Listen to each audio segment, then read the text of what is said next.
Welcome to today's Syrian Voices webinar, which brings together actors, directors, and playwrights who will be sharing their insights into their work and the way that this has intersected with the Syrian Voices project, marking a decade of ongoing crisis in Syria.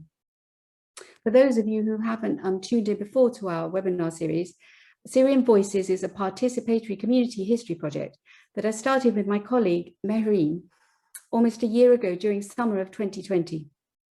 It's kindly supported by Oxford Torch, who is hosting us today, and members of the History and Modern Languages faculty. Syrian Voices was originally conceived as a digital video archive, gathering the stories of some of the thousands of Syrians who've been displaced by the conflict and have now resettled in the UK. We focus on recording the lived experiences of ordinary people caught up in extraordinary times.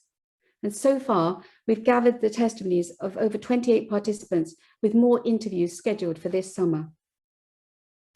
We've had the honour of hearing from people from all walks of life who've made new lives across the UK. Doctors from Aleppo who've come to London, farm workers from Damascus, now living in Devon, a rescue worker turned firefighter in East Anglia, a housewife in Oxford, an architect in Cambridge, and an actor named Arwa, who is here with us today. These diverse voices reflect the impact of the conflict across a wide strata of Syrian civil society. The project also aims to engage with wider UK audiences through a series of short films and community theatre projects platformed on the Torch networks. You can learn more about this project and view some of our short films on the Torch Syrian Voices website and on the chat links during this session. And at the end of the session, everyone is welcome to submit questions for a very short Q&A in the chat box, in the Q&A box at the end. So, and without further ado, I'm going to now introduce you to Mehreen, who will introduce our panelists. Thanks, Angela. It's been a really exciting project, which has evolved with lots of strands since its inception last year, and one of which has been into the world of theatre. For millennia, creative responses to crisis have been a very human way for people to make sense of traumatic historical events. And in particular, theatre is a powerful medium which not only reflects contemporary concerns, but also allows audiences to understand them on a personal level and gives a voice to underrepresented minority communities.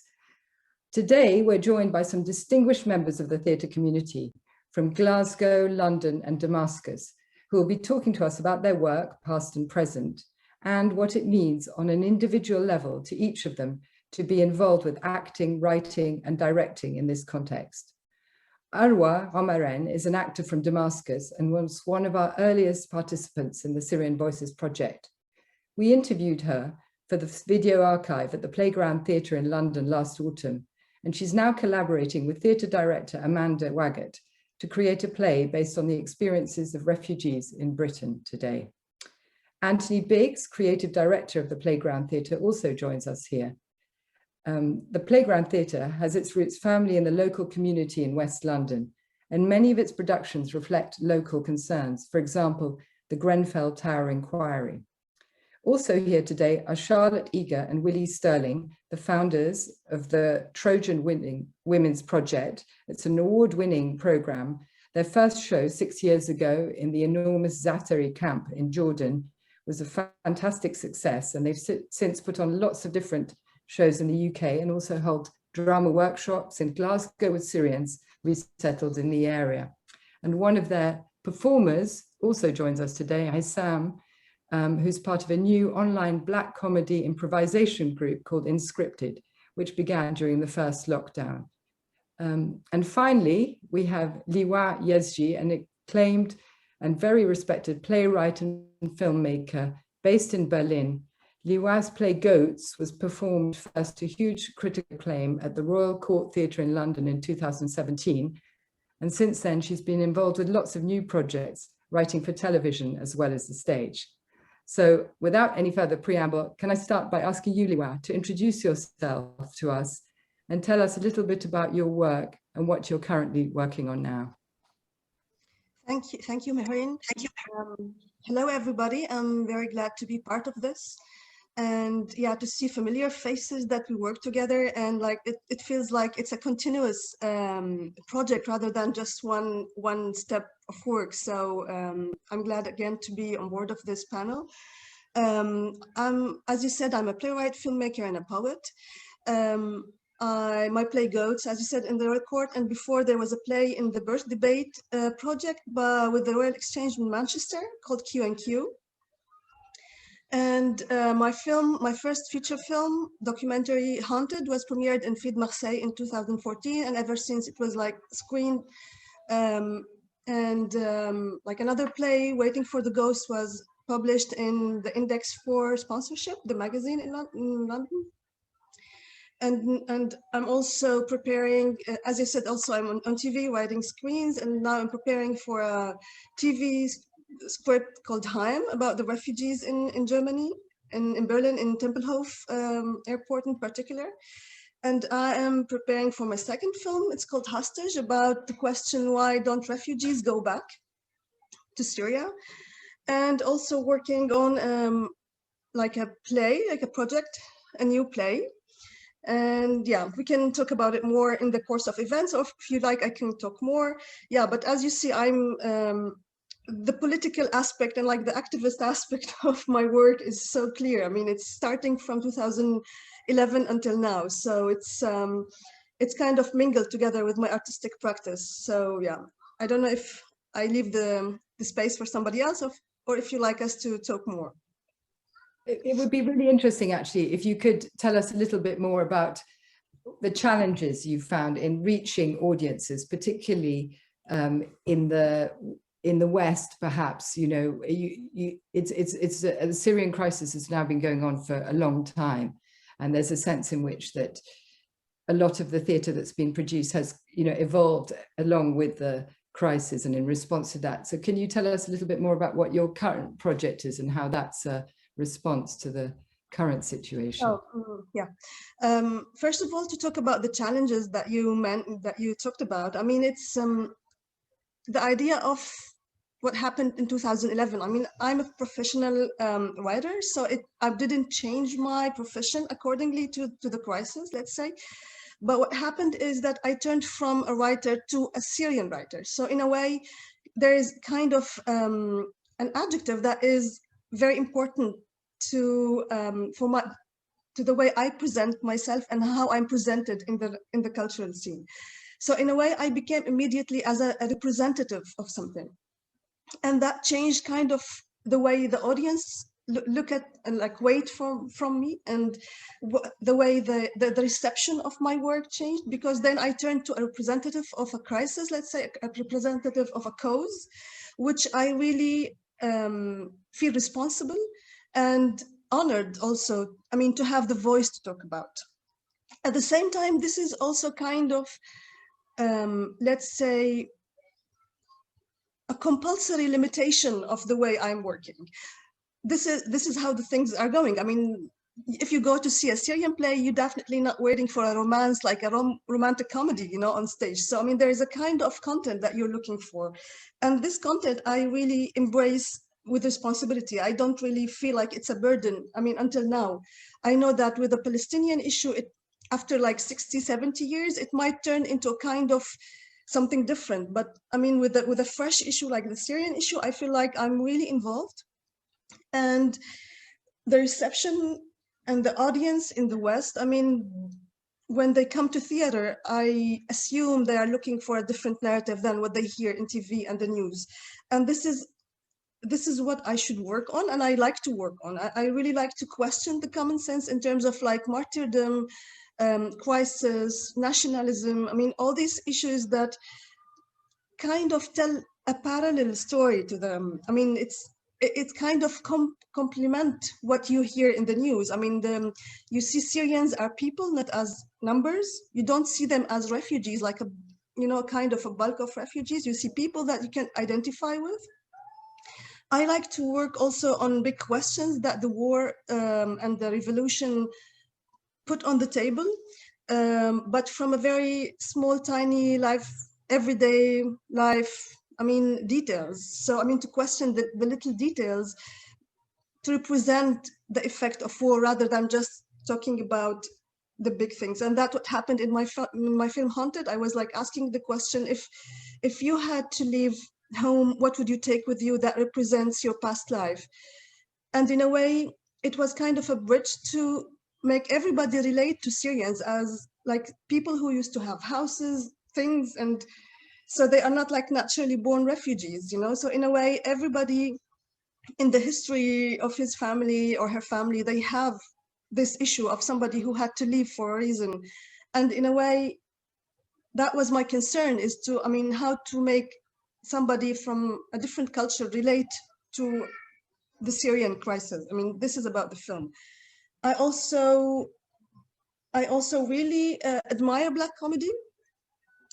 And that's, I mean, the core of Goats. It's how we normalize with the absurd during war times.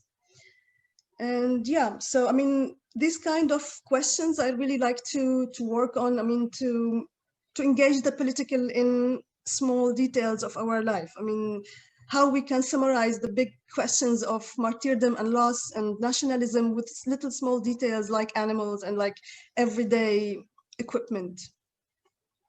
Yeah, no, that's really interesting. You are, and I know that you're also been involved in projects that are completely different. For example, the TV series have nothing to do with that sort of concern. Is it liberating to write TV shows that are about sort of detectives and storylines that are totally different? Will you tell us a little bit about your other projects and how that feeds the one feeds to the other? Actually, they start like kind of, yeah, liberating, and you know that's where you get your money from, that's how you pay your bills, let's say. But I mean, you just find yourself really sneaking again into what you like and what you do, and then you sneak in the political and the psychological, let's say. So even in this detective miniseries that was really like a huge success in the pan-Arab broadcast companies, for me it was very important to talk about the psychological effect and aftermath of what's happening in Syria, and being in Syria and coming when I can and when things really help that I'm here is really to understand how, I mean, it's not only the destroyed houses and the destroyed places is what we have to care about. I mean, the souls are really kind of a wreck here. So the TV script was about the DID, the dissociative identity disorder, and about as an effect of what's going on as in Syria. So I mean, also the warlords issue. I mean, it was kind of implemented about how rich and how poor people become after war, and who are the rich and who are the poor, and how we like kind of get, I mean, disassociated, I mean, to be able to bear our reality. So I mean, it's, yeah, kind of a different genre, different audience, different perspective, but still, when there is a loophole to act responsibly, I would do that even in TV if possible. Yeah. Thanks, Liwa. It's and we're going to put some links to all those works also in the chat as well as we go along. And I was just going to turn to Arwa now. Yes, who is I think was at the same Institute of Dramatic Arts in Damascus as Liwa. You know each other, don't you?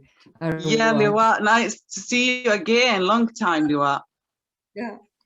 And I was going to ask you, Arwa, if you could just tell us a little bit about the projects you've done since you've been in the UK. You came in as through dangerous routes and claimed asylum when you got here because you could no longer stay in your home place of Yarmouk in Damascus. And I know that last summer you also did actually work on something about that experience. Can you tell us a little bit about what you were working on and also what you're currently doing now? Exactly. Thank you, Mehreen. Actually, I was lucky enough to be involved with about Cast Radio with BBC4, talking about what's happened in South Damascus, specifically Yarmouk city, which is, I'm from there as a Palestinian refugee. So, well, we were talking about what happened back then, 2011 and 2012. And it was honestly a great project, and trying to explain exactly the situation there. And now I'm working with Amanda on a play for theatre, talking about refugees' experience in the UK and different type of people, and the ways that they can cope with refugee situation. Especially, you know, they are starting from zero here. So it's kind of spot on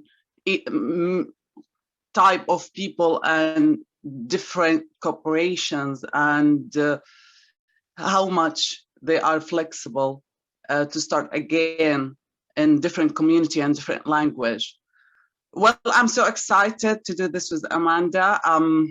So this is the recent project. Can you tell Amanda and hi, Arwa. Can you tell us a little bit more about the project with Amanda and the workshops that you've been doing together recently?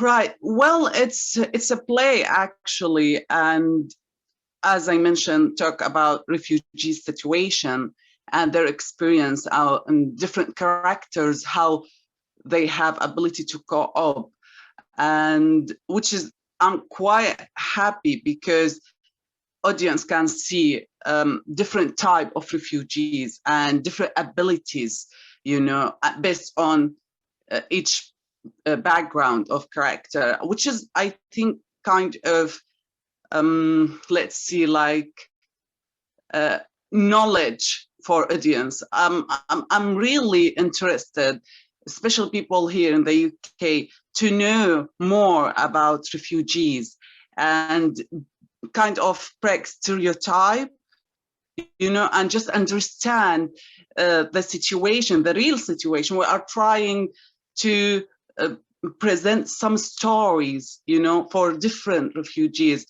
And for example, I'm in Syria already refugee as Palestinian. I think many of people here still think this complicated. So, and yeah, I mean, we are trying our best to spotlight on refugee situation in the UK. Thanks, Arwa. I was just going to bring in Amanda and Anthony here because you kindly let us film at the Playground Theatre last autumn, just after just before the lockdown. And Amanda, I know you were quite intrigued by Arwa's story and about the experiences of Syrians here in the UK, and then sort of decided to try and formulate a sort of theatre piece around that. And I was wondering if you could just tell us a little bit about what drew you to that and how you think you might take it forward. Well, I mean, it came out of your Syrian Voices project, which you said you wanted a theatrical response. And, you know, we talked about it a lot, and it could be some testament theatre, which is so incredible and so moving. But there's a lot of, not a lot of it, but people have done it, like Willie and Charlotte have done it so brilliantly, that we decided that we would try and come up with a new story by looking at as many as we were allowed to of the Syrian Voices stories, and then looking at all the other information that's around at the moment, and creating a more of a domestic story about people's lived experiences here, but through the eyes of women, because a lot of the stories that are out there are male, and you know, a war is often quite a male thing, a male construct, and then the women are sort of left kind of having to deal with it. So it was interesting to look at some women who've arrived in the UK and how they're dealing with being away from the patriarchy, away from the war, but trying to pick up their pieces and reformulate a life in a new country where they know nobody, and you know, everything's different, you know, it smells different. I mean, a lot of the funny details of things like I get the impression Arwa will confirm that Syrians don't queue, and you know, all those kind of things that, and we thought it would be really fun as well to perhaps try and make it a comedy, obviously, you know, a tragedy at the same time, but to bring in some humour, to show the humorous side of people from Syria, and to enable people to really connect with them on this could be any of us, you know, it could be this could happen to any of us at any time, and how we would deal with if it was me and I'd had to go to Syria, and show, you know, how real and alive people are and how they struggle when they come to a new country with just the most simple things like the smells and the people trying to make friends and form filling and finding accommodation and, you know, working your way through all the bureaucracy. And then, so we've come up with a really interesting story, which we then isn't a script yet, it's a treatment. So it's about 5,000 word story. And one of the stories in it is actually really, but very much based, there's a character called Nadia, who is really Arwa's story, but slightly differently, because we thought about looking at Arwa's story, which is so extraordinary, like, you know, anyone who's made that journey, and maybe making it into a one-woman show or a piece of Testament theatre, but we thought it might be more interesting to weave it into this domestic situation. So there's a character called Nadia, which means messenger, who arrives, and it's essentially Arwa, and then brings Arwa's story into this domestic situation. As and the Nadia character, all the women represent kind of different bits of Syria. So there's an older lady called Rima who really represents old Syria and is very much tied up with staying in that world and the patriarchy, and doesn't really want to integrate, not out of a negativity, but real fear. You know, it's really fearful for her to leave the flat to sort of go and engage with people, because she's used to living in a particular way with men around, and suddenly they're on their own. And then there's another woman who's a pharmacist, and of course she can't work doing her job here, she has to work as a shop assistant, and she really wants to integrate, but, you know, keeps being pulled back to Syria.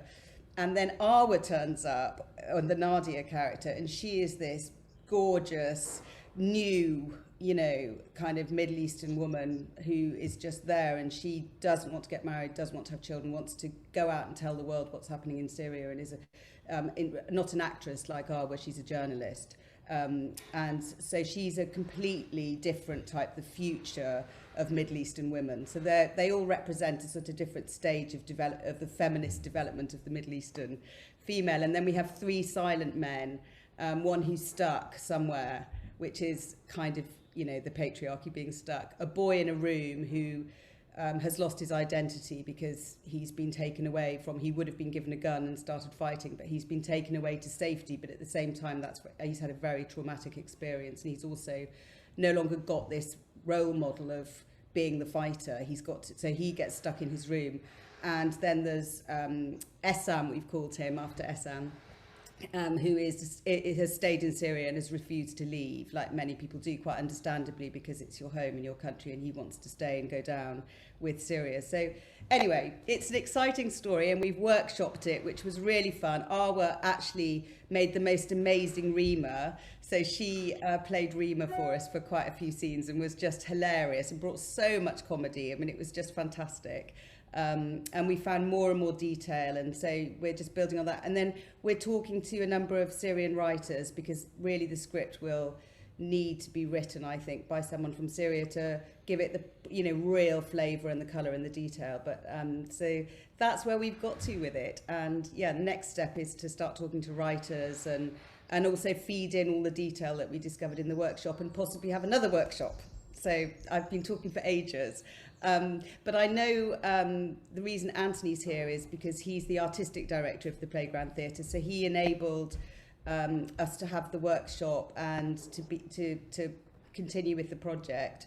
But as it's all about theatre today, I know we were going to talk about the playground and the community projects that they do, because the playground's very rooted in an area which has a hugely diverse population and a huge amount of people who have come to the UK from, you know, various different places like Syria or Yemen and Africa, and so these kind of community projects are really important. And Anthony was going to talk about the things that the playground is doing in the community. Please do. Yes, Anthony, let us know your latest projects. Well, I think the clue to what we do is in the title. We're called The Playground, and we are as we're in an arts incubator space, a multidisciplinary arts incubator space, which is a sort of posh way of saying we're a place where people can come and play. And I see that as true for all everyone, all artists, but also people who might not necessarily consider themselves to be artists, but would like to express themselves creatively. And so we use creative engagement as a way to build resilience in our community, and that has started right from the very beginning. When we first opened in 2017, tragically the Grenfell fire happened just down the road from us, just a minute or two away. So that was the beginning of our community engagement. We started working with a charity and helping people who'd been directly affected by the fire. But as that's continued, the work that we've done, we've created partnerships with a number of local organisations. St Charles Hospital, we work with them. We do a play reading and a playwriting group with their service users. We've worked with Imperial College. We've worked with Chicken Shed, it's a community engagement company. We also have something called the oral history project that we've been developing, which has become a project which we're doing at the Riverside Studios called Damage Control. And that has taken the testimony, the lived testimony of local residents, and has blended that with the testimony, the historic testimony of people from right back from the Great Fire of London and the Plague, right through things like the Gordon riots and things that have happened, the London riots, right up to now, and dealing with the fire, dealing with COVID, mixing that testimony together to create a piece which is really about the language of emergency and how we all use the same language. And it's unbelievably similar, even from 300 or 400 years ago or more. The same language is continually used, and so that's going to be an audio play that's going on at Riverside Studios coming up in the summer. So that's a little bit of what we're doing. That's really interesting, and that sort of leads us on. Mehreen is going to introduce our next group, because also the universal language is one of the themes that comes into their inspiration for their plays and productions. So Mehreen. Yeah, no, we were just we were talking about, you know, how communities work, and also you were saying it's very much in order to connect people, it seems to be, because you're very much rooted in local community. And I think that Charlotte Eager and Willie Sterling with the Trojan Women's Project is doing something quite similar, which is sort of to connect people together with their situation and to try and make sense of it. And I would be really grateful if you just to sort of introduce a bit the Trojan Women's Project and what you're doing, and then we might play a trailer from one of your projects that we can all watch together and then discuss afterwards. Would that be a good idea? Is that? Yeah. Shall I?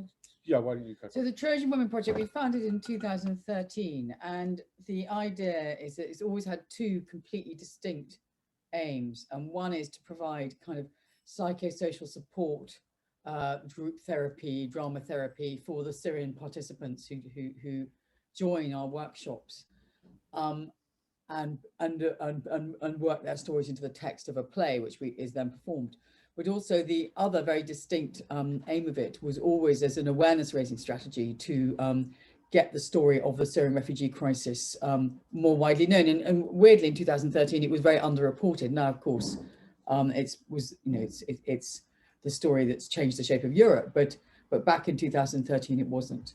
And the way we chose Euripides' Trojan Women, because as the previous speaker just said, you know, drama's been there for the ages as a way, and Mehreen said, you know, to tell stories and get them across. And Euripides actually wrote the Trojan Women, 2,500 years ago in response to an atrocity that his own home state of Athens had carried out, where they had taken the island of Milos, which was neutral, and they'd killed all the men and sold the women and children to slavery. And they put the play on at the festival in Athens that year. He wrote it, and he didn't win. It was the only year he didn't win, actually. He came second.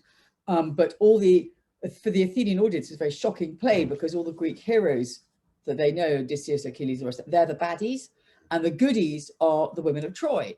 And we chose this play because we're both classicists, and we were both in Bosnia. And when Oxfam asked us to create a project for Syrian refugees, a drama project for Syrian refugees, the way these projects work most effectively is if you choose a play that reflects their own experience. So when they work their stories into, A, they can identify with what's going on, but B, from a performance point of view, it means their performances are very strong because they're essentially playing themselves. And you're not dealing with trained actors, but you obviously want to have something magnificent for people to watch.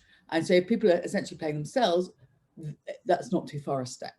And when I remember being in Bosnia in 1992, and I just left University of Oxford, in fact, very recently before then, and I heard the World Service on the radio. I heard the Trojan Women on the radio on the World Service, and I remember thinking, good God, these are the same stories I've been listening to all summer. I've been interviewing refugees all summer, and this is, nothing has changed. It's all the same. It's loss, war, exile, death, you know, mass rape, all the rest of it. It's just in this play. So it was no brainer.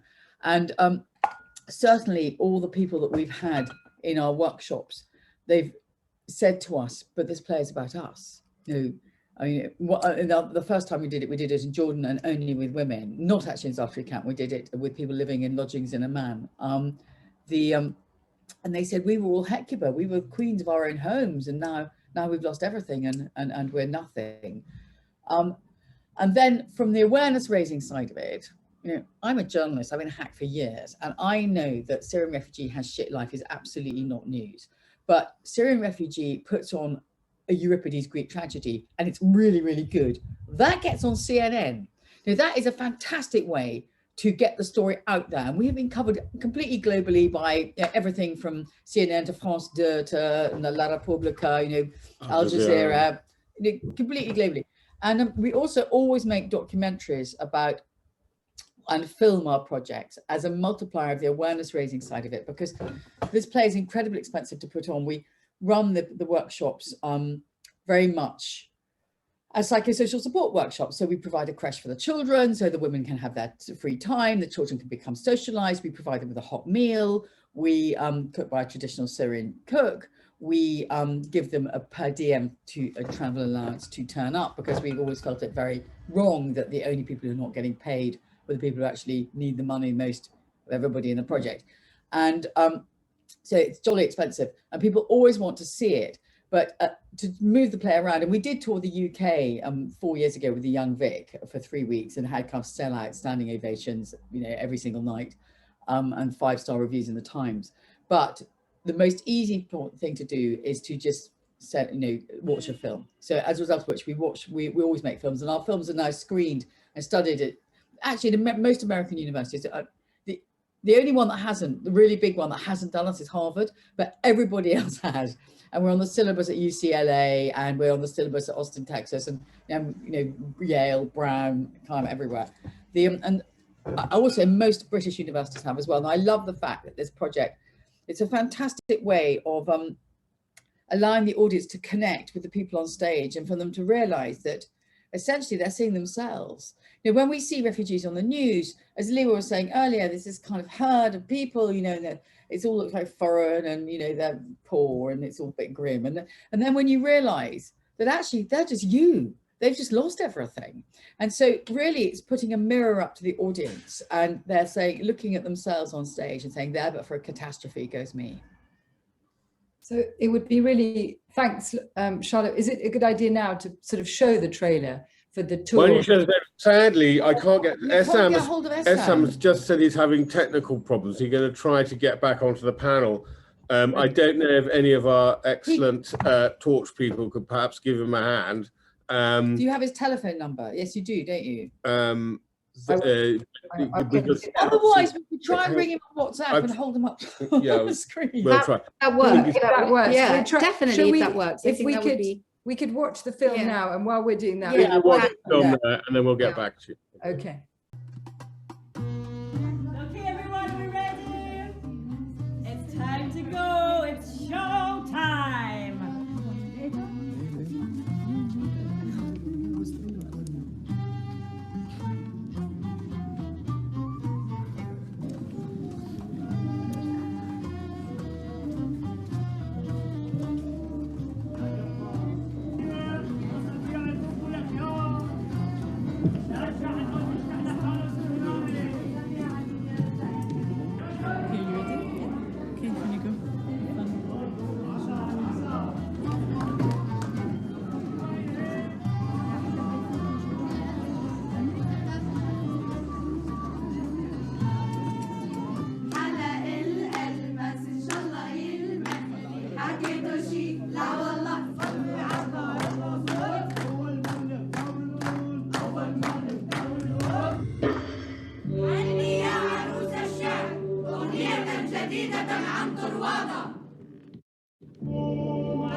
تصفحها الدموع.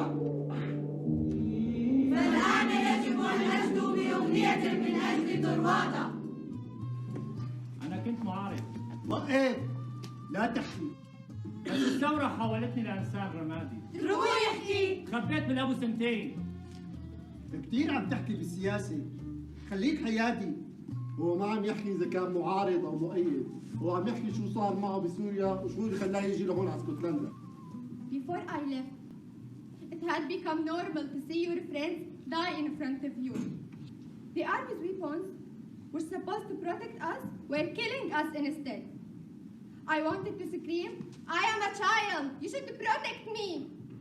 كنت كل ما أدخل بيت لاقي عيلة كاملة مثل ما هي مقتولة. شفت امرأة مغتصبينها وقاتلينها مع أولادها 2 يمكن أعمارهم بين 5 و6 سنين. ولم يعد لدي أمل في رؤيتهم مجددا. لا شيء سيساعدني بعد الآن. لا شيء. لماذا تتحملون عناء رفعي عن الأرض؟ ما الذي تظنون أن بإمكاني القيام به؟ أي أمل تبقى لي؟ أي أمل؟ أي أمل؟ I left on boat to Europe, one of those boats you hear about the news, but I can't. I don't want to talk about it. The day I got my new flat, I was amazed. Everything was new, pure and shiny. And I've decided to try the traditional Glaswegian food. Then I went to Glasgow. I know Syria is sad and wounded, but she's not desperate. I pray every morning that she will be fine. There is no darkness that lasts forever. ربما تعود سوريا بخير كما كانت في السابق. نحن أمل سوريا الآن. كل الحرب التي عشتموها اعتبروها كابوسا واستيقظوا منه.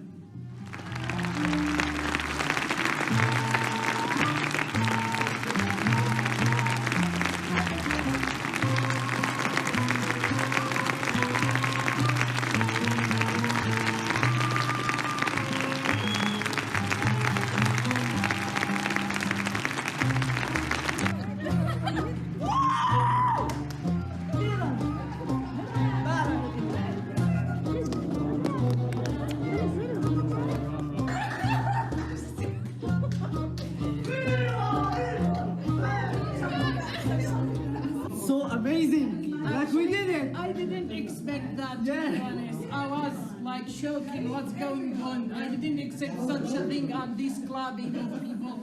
That's really like, you know, a moment when you are like waiting for it and you did it like perfect. We did it. We did it. Finally. I was really grateful because I speak about Syria and my dad, and I love this part when I said a free country with dignity. That's what I need to say to other people. So I'm really happy. I feel so happy, especially in the last paragraph, because even when they clap for us, I was so optimistic to build Syria again, so that was very nice. I was so happy, and I'm proud of us, all of us.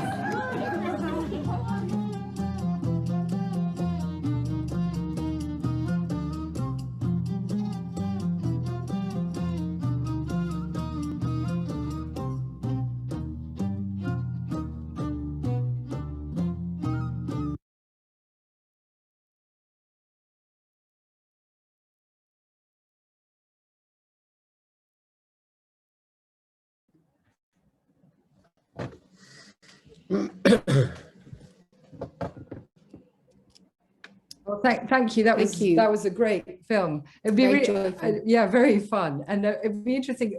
What do the people who've been in it go on to do? What do they? I mean, we had a mixture, but we had workshops for about yeah, wasn't it? Well, yeah, on and off. Production was 9 months. We had weekly workshops for 9 months, and then the last 3 weeks were very intense rehearsals of sort of 3 or 4 times a week. And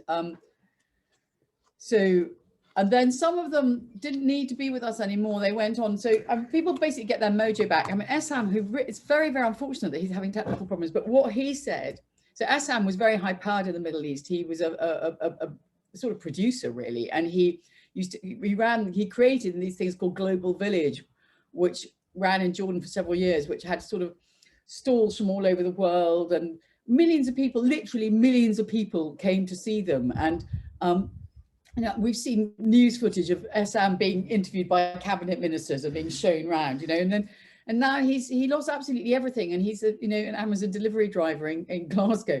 And he said that this project, he joined it initially because he was lonely and wanted something for his kids to do. And this is a great thing that people, refugees, they tend to be very lonely, very isolated. They've lost their sense of identity and a feeling of who they are. And by bringing people together on a regular basis, they make new friends. And to a certain extent, it doesn't really matter what you're doing with them. They could just be knitting or something. But by doing the play and getting them to pull their stories, that's the sort of group therapy aspect of it. And it's very, very cathartic. And Sana, who you saw at the end of that play saying, I was very happy because I talked about my dad. She's actually a clinical psychologist specializing in trauma. And she, after this project, she re-qualified in Scotland. As a result of this project, she got a job in a think tank as well in Scotland, dealing with the Middle East, part-time job. She really doesn't need us anymore. Her daughter Heba, is at university. She's taken her driving test. She's sort of off into the world. And some of the people in the workshop didn't want to go on stage for various reasons. But a lot of everybody found it very helpful, I think. And a lot of we have what we call the lonely young men. There were 2 types of people who did it, really. There were the families who were resettled under the UNHCR program. And then there were the illegal people who arrived. We call them the alpha migrants. They're the people who came on one of those boats and then they just thought, Germany, Austria, France is not good enough for me. I'm going to spend yet another 3,000 euros and smuggle myself in a lorry to the UK. And they're all basically at university re-qualifying now. Yes, so it's a mixture. And then for our current project, so we were then a core of that group, probably about 12 people wanted to do another project, but they really wanted to do a black comedy about being a refugee. And that was Essam's idea. And that was Essam's idea. And and we were just starting to do those workshops because, again, this would have been new writing. We've done 2 forms of, over the years, we've either done we've done 3 adaptations of the Trojan Women, which is probably about, between all of them, has been about 80 to 90% new writing, essentially, but framed by the great speeches of the Trojan Women and framed in that experience. Or we did Oliver in Arabic for the first ever thing with junior cast of Syrian refugees in Jordan, but that was obviously completely old writing, as it were. And then, for instance, with Liwa, we did a creative writing thing in Heidelberg, and then with her husband, Mohammed Laban, we did a audio drama in Aberdeen, and we'd done one previously in Jordan with a writer called Wael Kadour. And so this new black comedy is new writing. So we were closed down by lockdown. We couldn't go anywhere. And after a while, it was very difficult. Also, we have to raise money for this. It was very difficult to raise money for a theatrical thing. As I want to say, well, no one's going to know if the theatres will ever be open again. Certainly not next year. So, and we had to scrap a tour of the Trojans, and we also had to scrap an appearance at the Edinburgh Festival as part of the Edinburgh International Cultural Summit. So moving online was very interesting for us.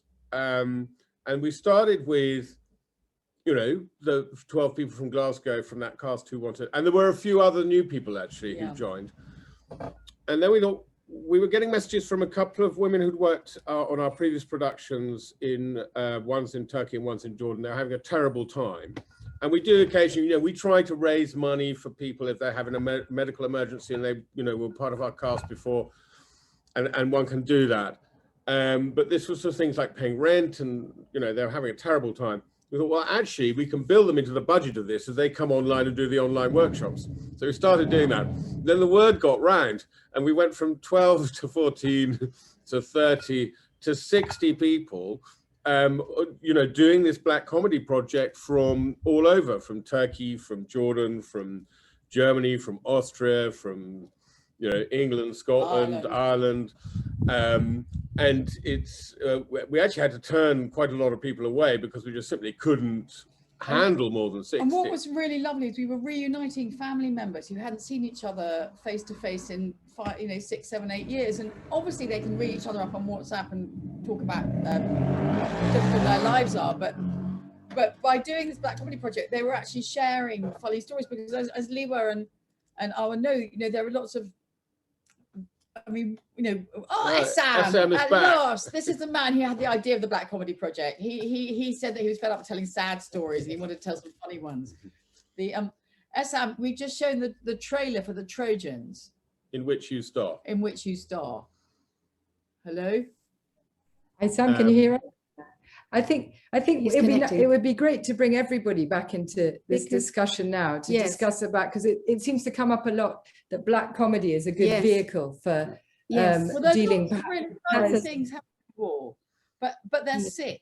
Okay, so you need to be able to share them with people who are not shocked or appalled by it, and then. Yeah, Liwa talked about that as well, didn't you, Liwa, yes. About the importance of comedy in this. Can you just sort of tell us, do you agree with Charlotte? That's a good way to approach. Yeah, definitely.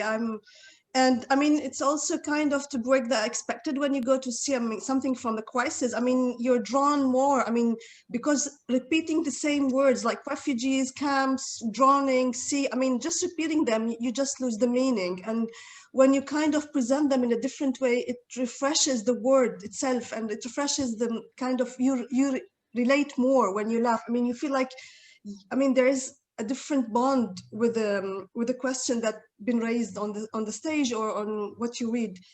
And I think it leaves more memory in the minds of the people. It stays more in the mind. And honestly, some of what is happening is absurd. It's grotesque, and that's the reality. Of course there is a tragedy. And tragedy is the base. Of course, but to give the people a goat instead of their martyred son. How would you say it in a different way? If they give them like a box of orange for their martyred son, how would you say it seriously? It's serious enough. To make you laugh and cry at the same moment. So it is what you need. I feel it's more even, I don't know, I feel it's noble. I feel there's something very absurd about it when you see it, because you in a way you see it in a context when you talk about comedy, but when you just like fix yourself to tragedy, it feels like you're fixated in the moment rather than seeing it as a historical fact. And what we need is to see us from outside as well. We're not the first crisis and will not be the last, unfortunately. And yeah, so I definitely agree with Willie and Charlotte, on that level. If you think about the Korean War, it's just occurred to me, I don't suppose any of us have ever watched a film about the Korean War, but most of us will have seen MASH. MASH was one of the longest running comedy series, ever. It was incredibly popular, and it's set in a kind of medical, services tent in the middle of a bloody war, and it was very, very funny. Yeah. And I think most people's idea of the Korean War comes from MASH, And there is another thing too, which is that the reach is much bigger, isn't it? Yeah, that was Essam's.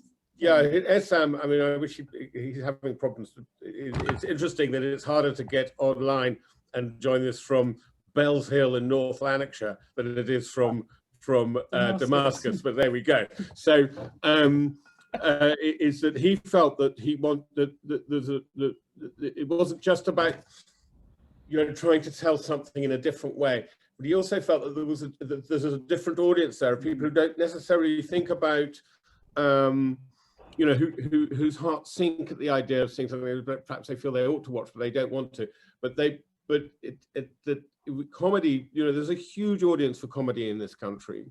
It's vast, and to try and engage people who otherwise wouldn't be thinking about it, because we know, we've always sold out our theatres and we've always had standing ovations, and they're very moving to have people testifying acting these things, and we've always had very good directors and writers involved with it. But in the end, a lot of people go because they are concerned or know about it's a self-selecting audience, slightly self-selecting audience. So to try and get people to go who don't think about this, who don't, you know, who aren't necessarily concerned about it, to actually go somewhere and think about it. Because when you get someone into a play to see that, I mean, I persuaded in Scotland a couple of very diehard conservative members to come and say they were in tears. They were absolutely in tears. I mean, I know neither of them have ever really particularly thought about, you know, they feel sorry for refugees, etc. But they never really thought about it. But what was rather marvelous, they came out literally in tears, going, "Well, those poor people, those poor people." But it was also a certain sort of form of recognition of themselves, in that they felt, you know, but they would never have gone to see, they would never have gone to Easter House in a very rough part of Glasgow to see this play if I hadn't said, you know, "Why don't you come along?" And they liked me, so they came along. And I, it's, you know, interesting. But what we wanted to get a different why we chose audience. to do Oliver. So when we did Oliver the musical in Arabic, although people didn't build their own stories into the text of that play, we just used the Lionel Bart text and music translated into Arabic. The audience, I mean, we had to put on an extra. You know, we were completely packed. We ran the show for 5 nights, which was the longest we could possibly do. They said it was the best show they'd seen in Jordan for 20 years. I don't know quite how that went. That's not hard. Not very hard, but it was kind of amazing. We had people flying in from Saudi Arabia to see it. And there was an audience that came to see that would never ever have bothered to go and see, you know, because we did the Trojan Women in Jordan, and we know how many people came to it. It was about 160, and we had, I mean, 350 people every single night. We could have run that play for months in Jordan. We just, you know, couldn't do it. And they ended up, you know, the curtain call, all these Jordanians who were complaining like mad about all the Syrians in their country, they were singing up, clapping along and singing, "Consider yourself at home. Consider yourself one of the family." And it was like, good. We've made a documentary about that project, which is currently in the final stage of post-production. And hopefully that will have a very wide audience, because it is all that you can connect with. Yeah. So that, I mean, it's definitely a way to reach audiences. I wonder if also comedy, Arwa, whether you think that it's a good way to for actors or for people who are actually involved in the, you know, have been affected by the historical events in Syria, whether comedy is a cathartic way for people participating in theatre to perhaps deal with the situation or to try and begin to understand it. Do you like acting as in comedy like that? For sure, absolutely. I agree, especially because when I was a student and doing acting training, actually, we worked some stories written by Dostoevsky, and Dostoevsky is famous with Black comedy. So I really impressed in this way. You know, I mean, yeah, we need people just to understand in a funny way, which is, you know, because personally, I just give up tragic, you know, and I need to express my story and millions of Syrian stories in a way which people can't give up, you know, can't feel like it's boring because this happened everywhere now, you know. So yeah, I love comic. I love comedy for sure. Do you think, sorry, Lee, can I just ask a question actually? Both Arwa and Lisa, actually. Do you think that, you know, obviously what we're all trying to do is to refresh the sort of concern and to make people aware that this situation is really ongoing, okay? And there's a lot of different things that are happening in the whole story about people returning back or not returning back, and the whole sort of messy, not even end game of the war. But do you think that also by telling the stories about Syrian refugees, you're also making people think about refugees in general, or other people who've lost their homes, lost their countries, and whether that's in Myanmar, or whether it's in, you know, the Yemen, or whether it's in, you know, because of conflicts everywhere? Yeah. Yeah, of course. And this is what I'm trying to do in, I mean, my next film that I'm working right now on is, I mean, asking the question why refugees don't go back.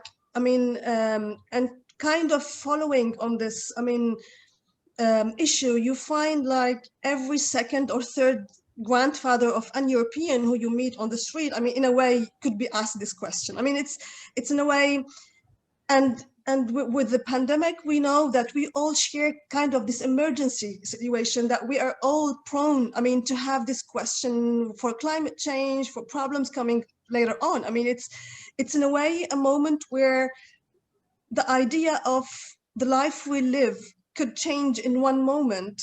Yeah. That's right.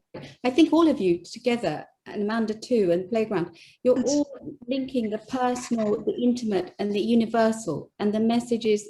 It can happen to any of us at any time.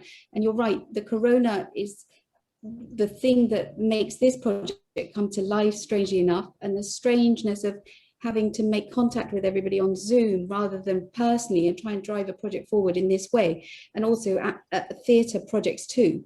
And so I think that was a sort of a strand common to everybody here, is this making intimate universal, and how you're all doing it, and how you're doing that through comedy as well. I'm looking on my panel, and we haven't received any open questions from our audience. So I was going to ask whether any of you have any questions for each other that you haven't already asked, and in which case we're getting to midday, which is coming to the end of our session. And so we may have to be closing this session, sort of wrapping it up. I mean, is there any, all of you, very briefly, what is your final message or any takeaway that you would like from today's session, and something that you want to sort of say or haven't said already? Does anyone have a final sorry. Go back to the subject of the pandemic. I think it's extremely interesting because there's a smugness in the West. There's a smugness in the West that we're fine because, not because we're lucky, but because we're sensible and we're shrewd. And all these other countries with all their terrible problems, it's their own bloody fault because, you know, they're just, you know, incompetent at running their countries, and they let these ghastly people, they let them take over. And then this pandemic hit all of us. And I have noticed a massive difference in the smugness levels of a lot of people. I mean, this is just entirely on my personal basis. You know, a lot of people I know are considerably less smug than they were a year ago, because they've realized that fate can just go wham like that, and everything you took for granted goes. You know, the fact is that the worst tragedy is happening to you at the moment possibly is that you can't go to your villa in Italy for a fortnight this summer like you normally do, but at least something's gone wrong and it wasn't your fault. And that, I think, has allowed people to empathize a bit more with what happens to people whose lives get completely blown apart, literally, for something that is absolutely not their fault. So I would like also, yeah, also to draw on Charlotte's what she was saying. I mean, the fact that somebody somewhere in the world did something and that we're all affected makes us really comprehend the idea that what we did here will affect somebody else, and what somebody else is there. So, I mean, people dying in the sea is my problem. I mean, no matter where I am, because that move would change kind of my common sense. I mean, I mean, this was literally, I mean, happening, like somebody did something or something happened to somebody, and then like we're all under this umbrella. And I mean, what else do we need to know how connected we are? I mean, how we should be, I mean, related. And so, yeah, definitely when I talk about refugees in Syria, or I'm talking about Myanmar and like past and future, unfortunately, future refugees as well. And I think, I think from us, we would just say that, you know, don't ever underestimate the power of theatre from every angle, from the audience's perspective, from the participants. So, you know, with the wonderful projects that Willie and Lottie have done, where I remember talking to Essam and the, you know, amazing catharsis for the performers who were, you know, listened to. I mean, to be listened to like that must have been so incredibly empowering for them. So I think it's always worth sort of thinking about the role that theatre can play in sort of informing people and creating bits of work that try and share these stories. And I always think, I've been thinking a lot recently about what makes a good play. And I think part of it is it's something different that you can't see anywhere else. So my new sort of idea is, if you can Google it, it shouldn't be on stage. Because if you're going to make people sit in a seat and be quiet for an hour and a half or however long. It should be something different and something that really provokes thought, discussion. And I completely agree with the comedy thing. I think comedy is like a universal thing that binds people together and is an incredible way to engage with people and also to humanize the stories that, you know, if everything's just relentlessly sad, people switch off, they don't want to know. But if you make them laugh, they wake up and go, aha, that could be me. Yeah, and just on the comedy note, because I think it's really interesting that we've all been talking about this. I mean, if theatre is about holding up a mirror to nature, the thing about comedy is it's incredibly dangerous. You can say things that you cannot say, or people won't listen to in a conventional way. And actually, and loads of writers have done this. Brecht has done it. Beckett has done it. They show you things. They make you look at things and laugh at things in incredibly, often unbelievably brave way. And you can say things about things, because the last thing we want to do really is to preach. I mean, once you start preaching and there's good and bad, then really that's the point where we lose people, because listen, there's good and bad in everyone, and that is part of what we show in theatre.